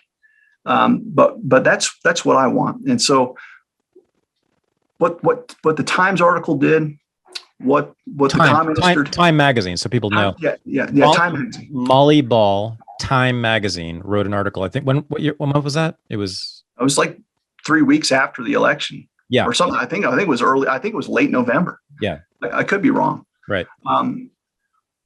But that at its core, it's like we're kind of dealing with this struggle for a very similar struggle that we saw in 1776. It would have been easier to go along, but people are like, I've had enough. And for me, I've just had enough. So I think that's the argument for a lot of people out there. They feel the same way. And I think we're going to win. So I am in profound solidarity with you on this project in general, and especially with that statement you just made about living free. But I need you to know that I am in solidarity with you as a postmodernist who doesn't believe in truth, and as an anti-Christian. Well, God bless you. Right. I mean, hey, and I'll take that, even though I'm an anti-Christian. No, it's a really fascinating thing that I find myself in deep sympathy and solidarity with MAGA these days. And I think it's mostly because they're just the enemies of my enemy. But I also think there's a lot of integrity I see, and I think that Bannon himself has a whole ton of integrity. And he's also extremely interested in being the opposite of what people consider him to be. He's so keen on having a multicultural, multiracial, multi-ethnic coalition, multi-partisan coalition. He's very interested. Naomi Wolf is on his show every damn day these days. All sorts of liberals and leftists are coming on his show. I think it's true that the majority of his guests are not white, not white men. And, he's just had everybody on. But there's that too, but there's a genuine, like, it's that sort of boomer nostalgia has like something to it. There's a real like authenticity to it that I really, maybe Gen Xers like me, like really like that in some way. It's sort of like, I wish my parents were more like that in some way. Anyway, okay, let's do this. Let's do the evidence now. So tell us what you consider to be, give us your highlights. What are the pieces of evidence, and be as extensive as you want, that you find compelling. So let's say you've got 10 minutes in a room with people who don't know who you are. They are liberals, but they don't know anything about politics. They just think that Trump's evil and that there's no question that the election was valid. So what would you say to them in terms of specific evidence to persuade them? Sure. Well, claim number one that's been made to reassure everyone that your vote is secure, made by John Poulos, CEO of Dominion, was these machines cannot hook to the internet. We cannot flip votes. You cannot change what's on the tape printout. I can direct you to a video where you see an expert hired by Matt DePerno who uses the existing Dominion machine, figures it out, and what does he do? He hooks it to the internet and he flips the canvas tape. He flips the votes. In fact, he does a demonstration almost like you're watching a PBS morning show, where he says, here's a ballot with a vote for Joe Jorgensen. He scans it in the machine. Here are Joe Biden. Here's the bubble, scans them in. Here are 4 votes for Trump, scans them in. He does what he does with the existing hardware, and out the tape comes. It says 1 vote for Jorgensen. It says 2 votes for Trump and 4 votes for Biden. John Poulos swore under oath during a hearing before the Michigan legislature, all of those things couldn't happen. And here we have an expert that says, no, not only can it happen, I just did it. And here's the video proof. Okay. Every aspect of the case that's being levied on behalf of these Marxists has been proven to be demonstrably false at every level. Okay. Poulos committed perjury. So that's an example of, okay, that's the big claim. And I've had this debate with many political operatives that have their head in the sand because they make money off of running Republican candidates, and they don't want to deal with implications that complicates their profession. And I say, watch this video. Watch this. So that's compelling evidence for this reason and this reason alone. Dominion machines are used in 28 states plus a territory. Puerto Rico. Why are we not aghast at being told that it can't do these things, and yet we're being proven that not only does it do that, it's being done in all of these different states, and it's been corroborated. Okay. So I think that's a pretty compelling argument if you see it. Okay. If nothing else, that it proves once again that the leader or CEO of Dominion lied through his teeth, yet he gets a pass and he gets to control your vote and my vote. So there's that. That's on the machine level. We're also finding out through experts that Nat DePerno was able to prove that they can now backdate and change results on June 25th, today. They can go back and retroactively change results on November 3rd. They've been able to do that and show that using the existing machines. So, I mentioned the affidavits and all that stuff is certainly corroborated, but if you go to my website, theprofessorsrecord.com, towards the end of that page, I provide all the videos. You don't have to take my word for it. You can watch that video. If you're curious about the affidavits or the contents of them, you can go to here'stheevidence.com, which is listed at the bottom. And there's 2 websites that are dedicated to aggregating evidence. And it's not commentary on evidence. You can type in a search word for affidavit, and it will take you directly to affidavits. You click on it and you'll see sworn statements, and you can look at them yourself. Maybe reading them is not compelling. Well, guess what we also have are the public hearings of 8 hours of testimony that happen in these swing states from people that filled out those affidavits, and you can listen to them. These people that were talking about getting shouted down, people getting mocked, laughed at, and bullied, people that were demanding that they could observe a Dominion employee while they're doing the adjudication process, and they were told they had to leave, violating state law. So it really depends on how much time you have. It would literally take me 3 or 4 weeks to convey all of the evidence, but that's just a small sample. Let me pause on that. So Matt DePerno is in Michigan, the guy who demonstrated, you say, that Dominion machines can be easily manipulated. Mm-hmm. However, this is a pushback. I think I know where you're going to go with this, but I'm going to put it forward anyway because it's been on Twitter as sort of like the final say that Michigan was clean. A committee of the Michigan State Legislature that is led by Republicans. The committee is led by Republicans. Issued a report just this week, authored entirely by Republicans in Michigan, stating that Matt DePerno was full of shit, basically a fraud, that there was nothing wrong with the election, nothing to see here. How do you respond to that? This Republicans in Michigan. One, they didn't address any of the substantive arguments of his conclusions. Okay. They don't deal with the machines. They don't deal with the video that I described. Okay. There's a reason why they're upset. So one, we have to break down this paradigm of left versus right, Republican versus Democrat. There's a reason why Republicans don't want a full forensic audit in Michigan. Right. It's because they were elected on shit machines.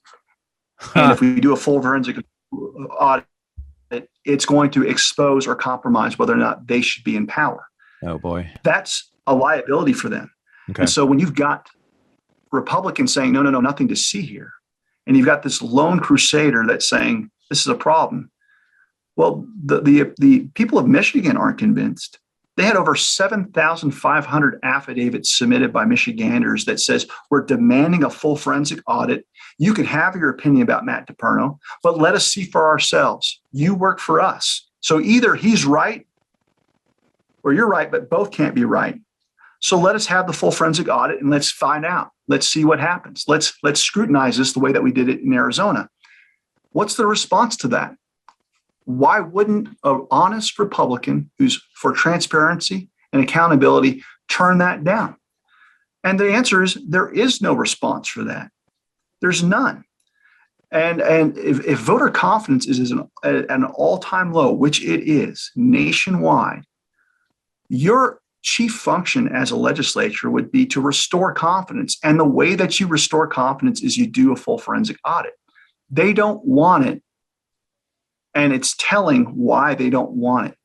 Because it's even worse than that. We're going to find out that many of these machines haven't been certified by accredited agencies going back 3-4 years, which is a violation of the HAVE Act, the Help America Vote Act, which has been around since 2003, 2004.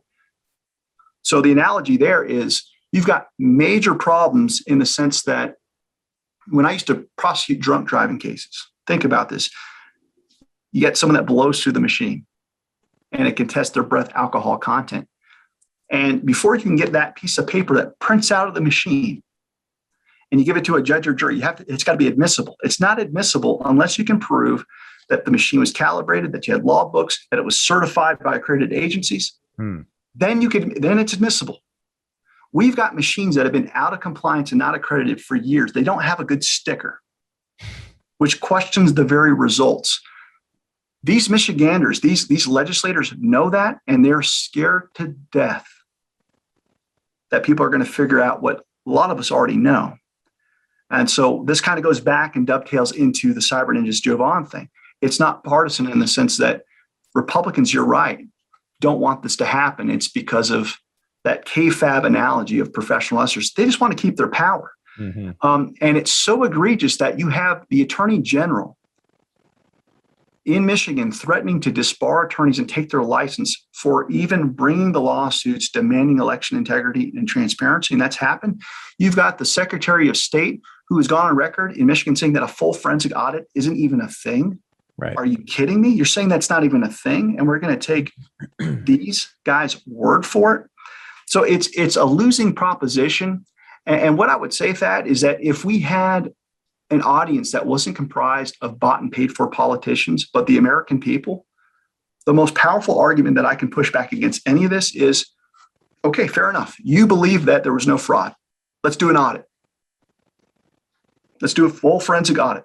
Not a risk limiting audit where you tell us which ballots we can touch, what percentage, how many people we can hire. They set the parameters to ensure that you can't find anything.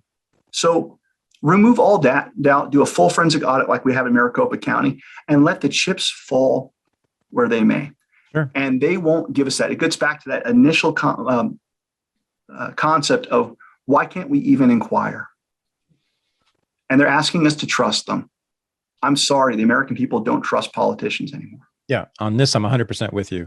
For those who want to check on this, the guy's name in Michigan who led the report, I think it was McBroom. Is that his name? It's Mick something. Do you remember the name? Just came out. There was it depends on which one. There was a forensic report done by Allied Security Operations Group with Russ Randlin. That was the initial one that broke the story about the 68% adjudication error rate. But there's been other reports that have been done since then. Yeah, I'm talking about the establishment anti-Trump Republicans in Michigan who say there's nothing to see here. I think it's McBroom. You guys can look it up if you want to. But anyway, all right. Next piece of evidence. What would you like to present? You have 5-10 minutes with some liberals in a room. Well, tell you what. If there's a steelman argument, or if you could tell me what you think the most compelling argument is, I could probably tailor it, because again, it would probably take me about 3 weeks to just go through it, and it's all important to me for very different reasons. But if your arguments would be, I'd like to hear them. Okay, well, I don't know. You've done a damn good job of countering the major arguments, I think. But there's stacks and stacks of evidence, and this is how I started, that you guys have presented just numbers, just numbers, X number of weird things happened here, X number of irregular things happened there, Y number of things happened, you want to just go through that? Like, what do you find to be the most, to me, the voter turnout, especially in places like Wisconsin, were immediately suspect. In fact, that's why I started watching the War Room, was simply those numbers in Wisconsin on that night. Am I right that it was something like 90-95%, sometimes 100% turnout? Yeah. Well, there's that. So people would say, well, why can't it be 100% turnout? They're really excited about this comatose candidate like because Biden. They're Americans, for God's sake. Yeah, Americans. So one of the things that Navarro put together, and I didn't do this, but I think this is very impressive, and the Hoff brothers ran with this, was when you look at certain metrics that indicate who's going to win the White House, there's certain bellwether counties. There's like 30 of them. And if you win the majority of those bellwether counties, you're going to be the president of the United States. There's 3 particular states that if you win them, you're going to be the president of the United States, going back all the way to like 1860. Every one of these were indicators where you are absolutely going to be certain that you're going to be the president of the United States. Those 3 states, Trump won. And I think 29 out of the 30, I could be wrong, of those bellwether counties, Trump won. Not only that, the last crucial column is that he picked up House seats. So anytime you have the phenomena of picking up House seats during a presidential race, winning the majority of bellwether counties and the 3 states like Ohio, Florida, I forget the other one, you have been guaranteed to win. And so what you had was this really, really weird aberration of what I would call an election fraud game theory, where people were focusing on just a handful of states and a handful of counties. And Arizona is a red state for the most part. When you look at their politics and their policies, it's not like bright red. But when you look at like Arizona compared to New Mexico, we're very, very different. To suggest that Biden could carry the day in Arizona over Donald Trump, but Donald Trump would win Ohio or Florida, that's problematic. And that's not problematic for me. It's problematic for any political science historian that's ever tracked elections for the past 170 years. Mm-hmm. It just doesn't happen. And then the other metric, because I've talked to political operatives about this, what is the one poll that you rely on more than anything in projecting who's going to be the next president? And they're saying, because there's lots of push polls, there's suppression polls. They've uniformly told me that it's enthusiasm about a candidate. And they've got polls to measure whether or not people are just sold out crazy for their candidate. He said more times than not, the person that's driving the rallies, they're getting people to attend, the people that are they're drawing TV ratings. Those are the ones that win because it's a real manifestation of the way that people feel. Because you have to feel something about someone to get in a car, drive, and watch them. And you contrast that with what we saw with Trump, with the attendance of the rallies, with Joe Biden showing up and having 12 people with circles around them, 6 feet apart, who literally campaigned from his basement. And you're telling me that gets you 81 million votes. Now, oddly enough, Trump, this is another phenomena, got more votes than he did in the last election at 74 million, if we want to take those as the legit numbers. Right. So that would be the only time in history where someone has increased their vote tally by like 6 million votes, picked up House seats, improved every single metric, got all the bellwether counties, got 3 states, has voter enthusiasm out the wazoo. And when, he was beat by Dementia Joe, a guy that's fallen down the stairs and blundering through every press conference for the past 6 months. So at some point, at a visceral common sense level, it's like, I want to say to the skeptics, are you stupid? I mean, that's the response. Are you freaking stupid to buy that? Because some mainstream media rag told you so. So, some of us are working on a higher level of intelligence, looking at facts and history and the rules of law. And some people are saying, I just desperately need to know that Nazi doesn't get to be in office. And that's enough for me. I just don't care. Correct.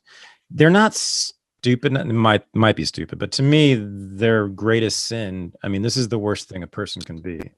They are incurious. They're not curious. You said they don't care. They're not interested. They're not interested in exploring. I mean, I'm not a Trump fan. As I explained to you, I violently opposed to half of what he stands for, right? But I'm just fascinated. I want to know what's going on in the world. All right, I got two arguments that have been presented to me by friends of mine. Both have pretty impeccable credentials.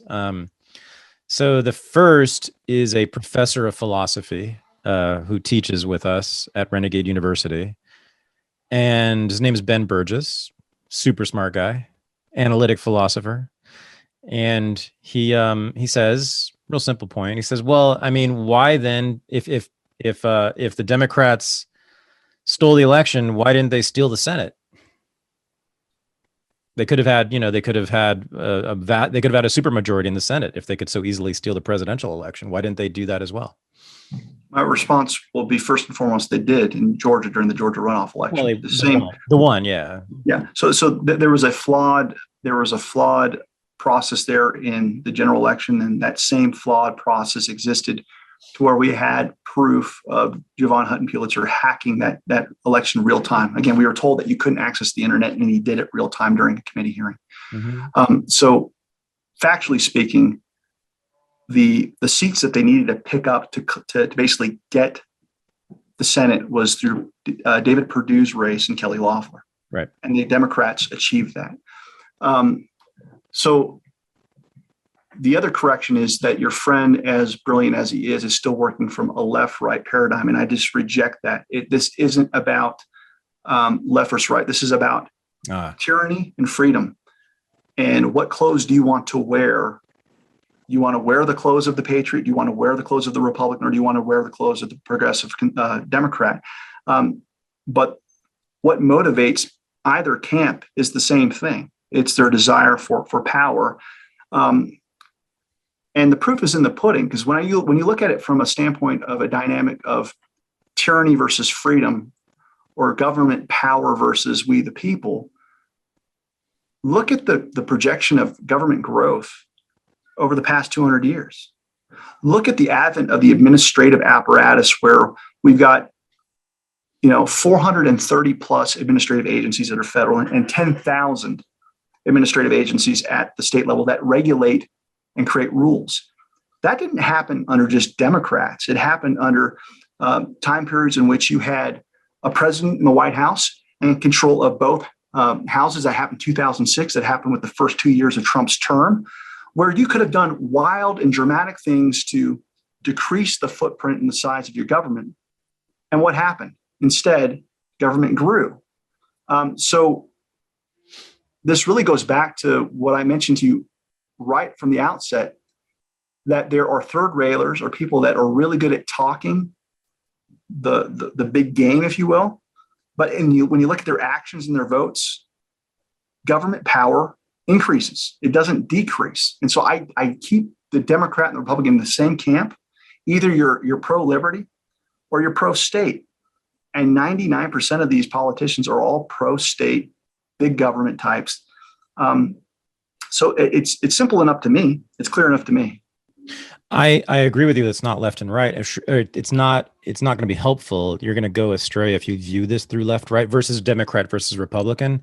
However, I would reframe it. I think I would frame it differently than you do. I would say that it's a battle between the the global imperialist, and that's really important here, establishment, meaning the entire Democratic Party, and the legacy Republicans, people we call establishment, like Lindsey Graham, that type, the anti-Trumpers on the Republican right, the Lincoln Project, those guys, and whose, I believe, their primary motivation has been protection of the empire, the global empire, because Trump, by the way, is probably the softest of all the MAGA people on the empire.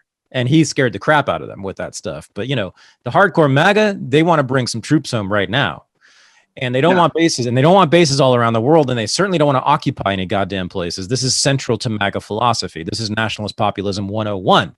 In fact, I think it's one of the origins of the nationalist populist global movement has been opposition to the forever wars, right?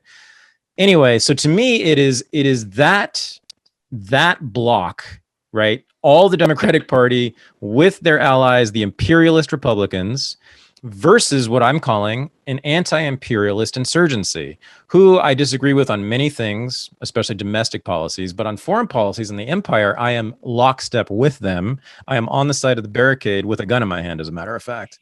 But is that a fair way to frame this? No, I think you're coming at it in a different way, but I think we get to the same result because it really comes down to, because there's other things that I touch on, but I don't go full tinfoil hat. There's a lot of things that I believe that most people would say, oh my God, just stop listening to the guy, that I think I have enough wherewithal to refrain from saying things. Mm-hmm. But behind the scenes, let me put this as delicately as possible, that there are fraternal organizations that many politicians belong to, where their allegiance is to that fraternal framework at a much higher level than their political parties or the Constitution, for that matter. Yes. And so when you look at, some of the organizations that the Bushes belong to, I can't reconcile that with someone who takes an oath to the fraternity and the oath to the Constitution, when I've read both oaths, of course, and one's really dark and nasty. Mm-hmm. So that's out there, but it's kind of the hidden nasty stuff that you kind of have to watch out, because that's the stuff that when you talk too loudly, Hillary Clinton pays you a visit, or at least that's the thought.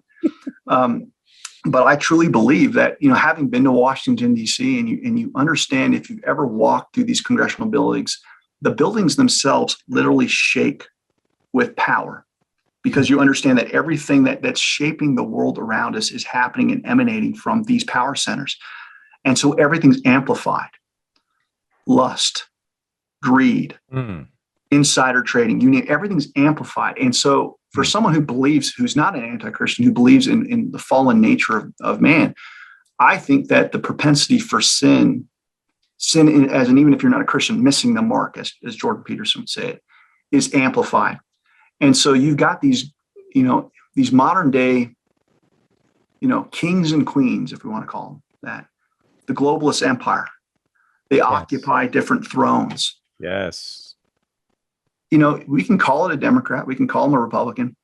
I don't see it. I just see this as people saying, look, this is mine. Yes. I've gotten it. I've captured it. This power is mine. I'm not going to relinquish it. And, case in point, you brought up Lindsey Graham. How long has he been a senator? I mean, look at the length of time that these people are there. And that's only a small piece of the puzzle. You've got the people that are the faces. They're the outward representatives that are willing to sell themselves out and have no credibility to keep and consolidate that power. what I'm also curious about, and I think this is what Trump was curious about, is who are the power players behind the faces? Who are the financial interests that let these people occupy these positions, have their fame, but they're directing policy through them. This is the, as John McAfee would say, this is the deep state. These are the people that aren't elected. These are the people that maintain their positions in different posts, and they've been there for the last 40, 50 years. And I think Trump was the first president in modern history to peel back the curtain where we could take a look at the handlers. Yes. And that was why he was a threat. I think that's why Steve Bannon's contributions have been just remarkable, because we're allowed in a very limited way to have a discourse of something that's very, very dark and ugly and nasty. But it's uncomfortable, and it's just not something that you're going to hear from, Don Lemon or Chris Cuomo. No, that's for sure. Okay, second challenge here. This one's even the credentials are even better here. This is from a high school friend of mine, but who happens to be a professor of law at the University of Chicago Law School. And Tom's career has been mostly about writing constitutions for newly formed countries. So this guy knows a lot. Graduate of Bolt Hall, UC Berkeley's law school. This guy's got the credentials to beat all. Okay. He thinks I'm insane. When I called him, I think a few days after the election, I said, if these numbers are, true that I'm seeing coming from these states, then Joe Biden is either going to be president or he's going to be in prison. And my friend said, "You're nuts. Good luck with that conspiracy theory." So here's what he says. He says, what you're alleging would require, and I'm sure you've heard this, would require a massive nationwide, possibly international, coordinated conspiracy involving thousands and thousands of people. How could that be? How could that be pulled off without it ever being exposed? How could that happen? The answer is self-evident. How do you win an election? I mean, it's a legitimate question. How does a healthy election occur? It's through shared purposes where you're trying to motivate hundreds of thousands, if not millions of people to come to a conclusion to elect someone. And so when you look at grassroots strategy and political operatives, what do they constantly do? They're getting data, they're getting metrics, they're doing polling, they're trying to figure out what the landscape is to bring about a certain set of events. Namely, I want my guy in office. Wouldn't it necessarily follow that you could do the same thing in fighting against someone to keep them from occupying that office? And so, conspiracy is like this dirty word, yet I've proven cases beyond a reasonable doubt where there was a conspiracy. All it is an agreement to care about a shared purpose that happens to be illegal. Well, so, I would ask your friend, when we look at Wall Street, when we look at the bailout movements of 2008, when we saw that the middle class was absolutely plundered, weren't the facts there that satisfy that we had all kinds of people, the Bernie Madoffs of the world, that were working in concert towards illegal ends? History is replete with people doing bad things when they can get away with it. And so for me, the pushback is that for him to suggest that people would coordinate in self-interest to preserve their power, that's really not a hard. Well, it was more about how could they do this without being exposed, without being found out? How could it be you have such a massive operation that is kept secret? Yeah, I think if it wasn't as massive, okay, they would have gotten away with it. But the problem with his hypothesis is that he said that to you a few days after the election. Yeah. And what I'm here to tell you is that they haven't found out. That's true. We are catching them. Oh, and that's why you've got 22 states that are going to end up doing full forensic audits and counting. And so it was too big. They got too greedy. They went for too much. And now we've hit critical mass where there's no going back for a large percentage of the American population. So, yeah, in some ways, they did get caught. And so yeah, that would be my response. Anyway. Yeah, if those numbers turn out to be true that you and Navarro have found, then yeah, I guess they have been caught, because you're just seeing lots of people doing lots of stuff. So what do you think went down? I mean, do you think it was a centrally coordinated thing? Do you think it was decentralized? I tend to believe it was a decentralized, because I said the motivation was everywhere. They didn't even have to tell anybody to cheat. They really didn't. I'm sure that there were just thousands and thousands of Democrats across this country who were eager to cheat. Why wouldn't they? He was Hitler. Yeah, you don't even have to think that. We've got recordings of people in the Antifa and BLM movement that said just that. Okay. And they actually provided a justification. They're recorded saying that it's okay. We can lie, cheat, and steal to get this outcome. So that's not even, that's not a conspiracy. That's documented. So, ask the question one more time, because I'm thinking through that, but I'm not sure that I don't want to just ramble on. But what was the? What do you? No, the question is simply, what do you think went on? How do you think it went down? How do you think it was planned and organized?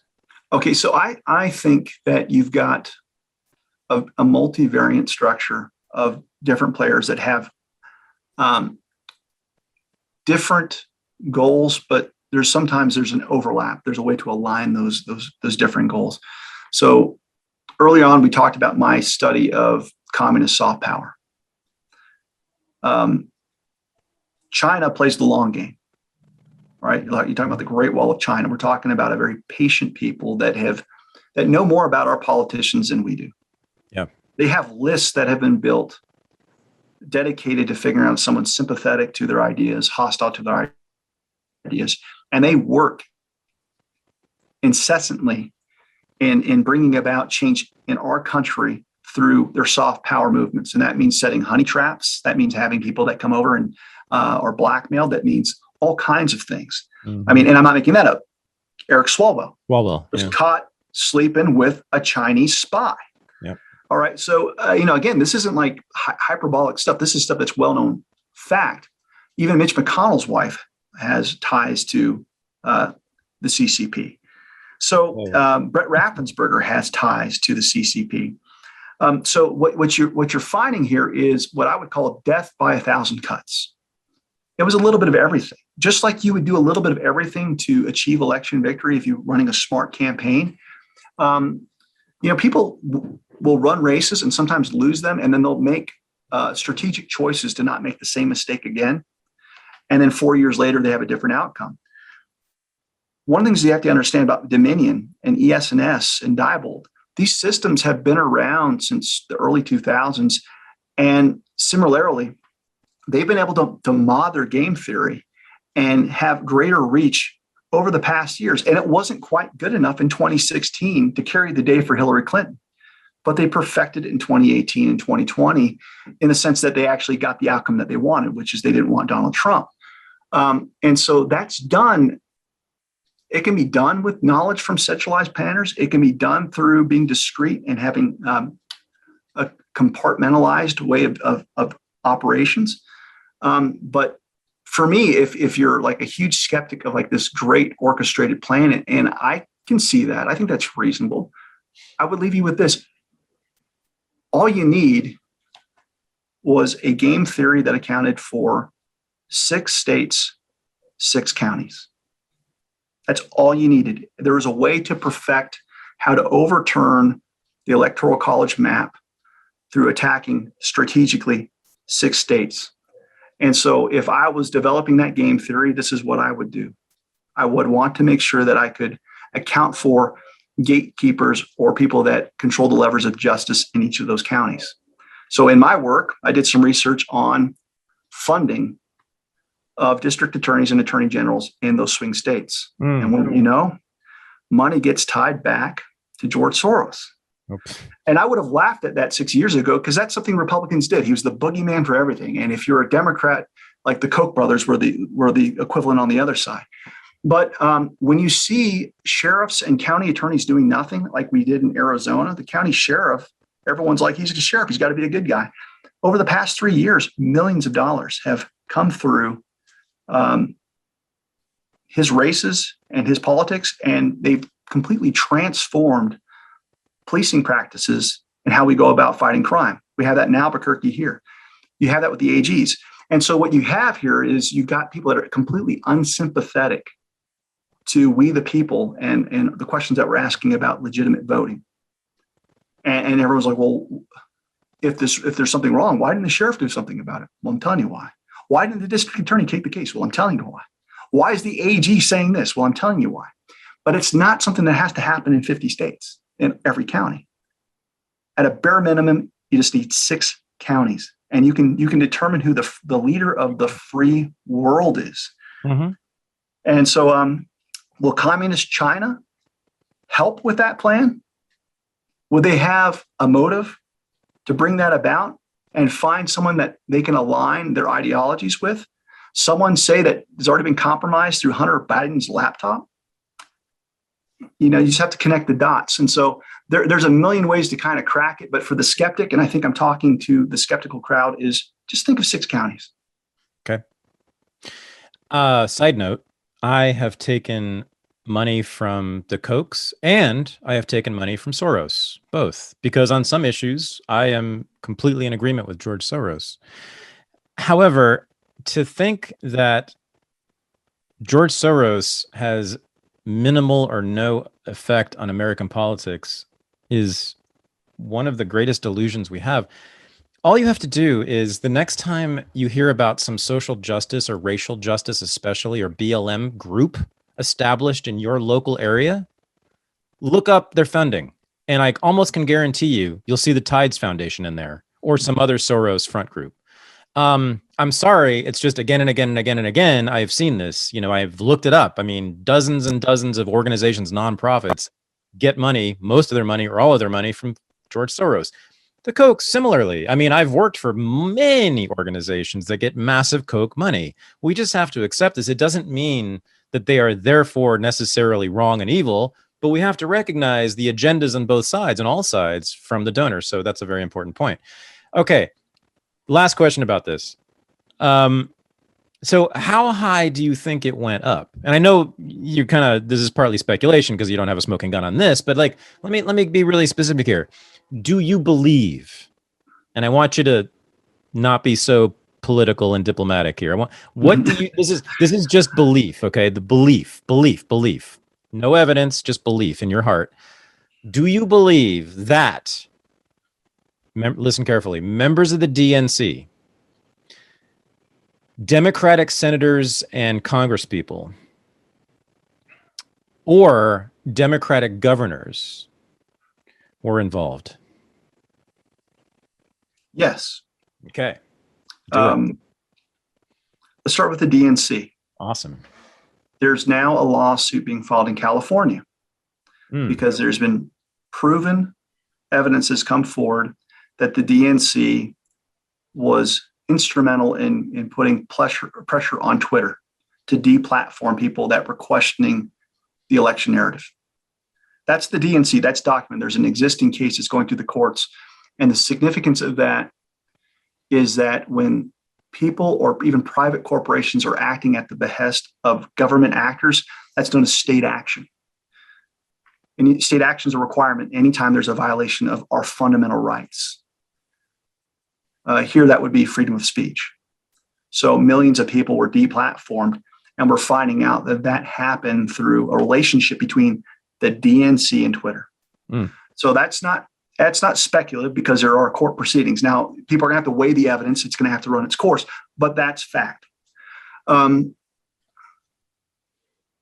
you talk about some of the stuff that's going on with people that have put themselves out there as experts on elections, like Amy Klobuchar, like Elizabeth Warren, like Kamala Harris, where they've actually had congressional hearings highlighting how vulnerable these machines are and saying for 4 years, the risk of someone stealing election through these faulty machines, and now they're silent, tells me that they're not ignorant. They were knowledgeable enough to have experts testify on Capitol Hill. And now that they're silent shows me that, yes, they knew. At a bare minimum, they knew.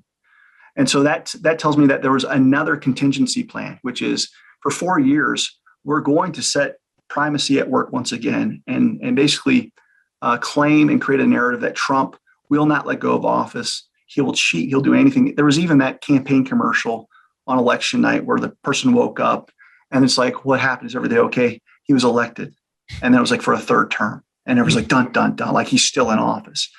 So we know that's going on. And so the most knowledgeable people in political circles are the ones that have millions of dollars in their campaign war chest. Everyone knows that. So, that suggests to me that people higher ups had the knowledge. But if we want to get concrete facts, you don't have to look any further than states like Georgia with Stacey Abrams.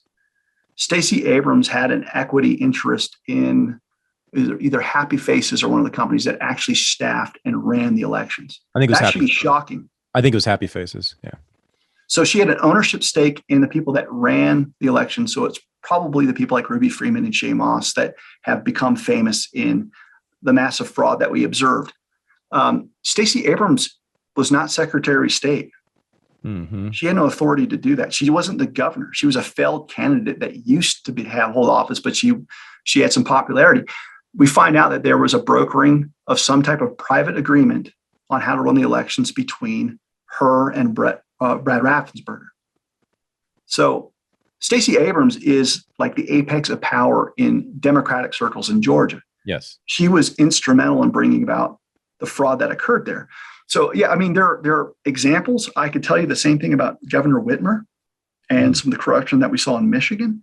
So, yes, if we're tasked with being very, very specific in particular states that are of consequence, it goes from bottom to the top because the facts bear that out. Do you think that Harris and Biden knew? Well, I don't know what Biden knows. I mean, and I'm saying that from a standpoint of just a cognitive ability. I think if there's someone who's been mired in the swamp long enough to know how things get done, how the sausage is made, even in his dementia-addled brain, I think he understands that.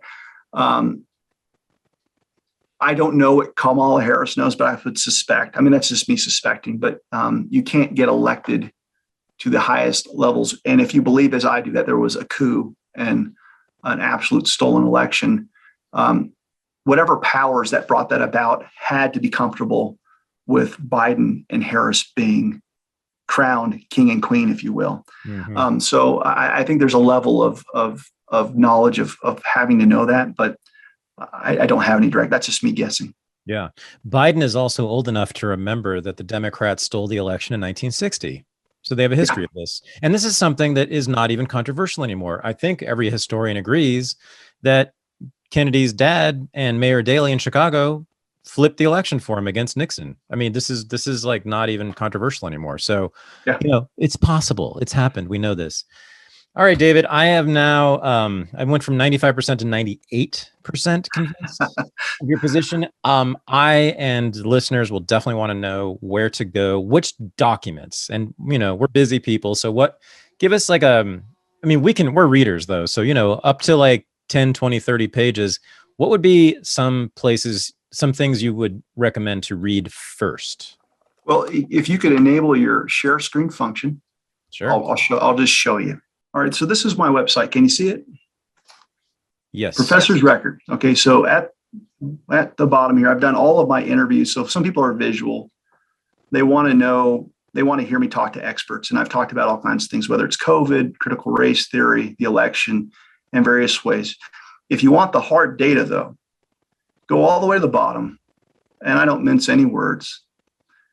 This is where evidence. These are all links. So if you want to test me on whether or not there was a legal analysis and what I'm saying is true, you can click on this link, and I've got every single case cataloged.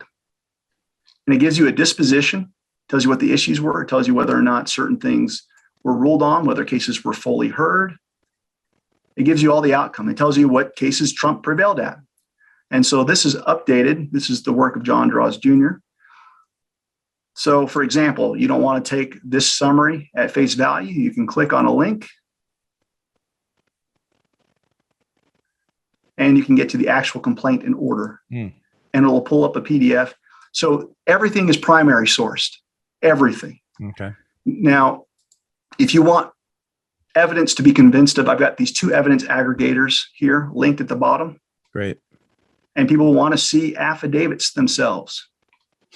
So what I'll tell them to do is, okay, let's search here. I'll put in affidavit, press enter, and we'll see what comes up.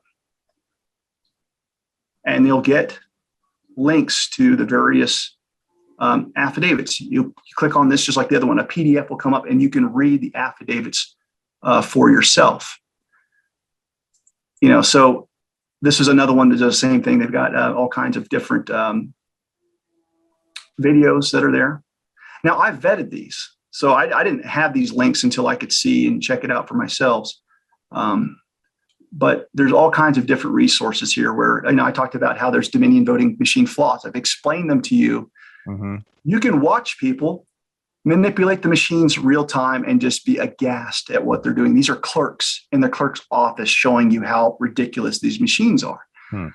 And so what I've tried to do is try to provide something for everyone. Some people want to read the case documents. Some want to read the affidavit. Someone wants to watch videos. If you want to look at algorithms, you can do that. And so instead of me saying, here's the 30-day manifesto, what I could say is go there. It's all there. And if you utilize and want to see more, just keep looking. Great. Okay. I'm going to do that, and maybe I'll get to 100, and maybe I will join the Trump campaign. But no, never. But I might celebrate the demise of the Republican and Democratic parties.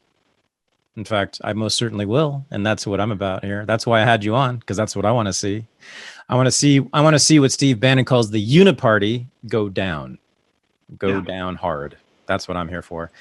David, I would love to have you back on again, because there's your whole story, which we talked about before we started recording. Your personal story is really compelling and interesting, and you are obviously a man of fascinating ideas, and you're deeply learned. And I really appreciated this. You're very impressive, counselor, I must say.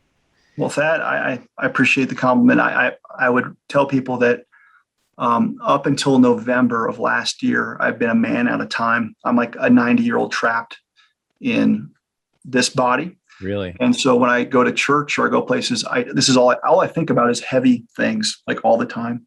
So I'm no fun at a party. I'm no fun anywhere else. But oddly enough, when November came around, I'm like, I get this. This is kind of what I was put here on this earth to do, is just to look at evidence and think in terms of power structures. And I'm consumed by it. So I live in this space. So it's a pleasure to come on. I thank you for letting me speak to whatever audience this video finds. Awesome. Thank you again. Hang on after we stop recording here. I want to talk to you. Okay. Thank you, David, for doing this, though. And I hope to see you on Unregistered again. Right on. This is the Unregistered podcast, and I'm Thaddeus Russell. To join the new Renegade University, go to renegadeuniversity.com. To join the new Unregistered Underground, the supporting listeners group for the podcast, go to unregisteredunderground.com. Thanks for listening.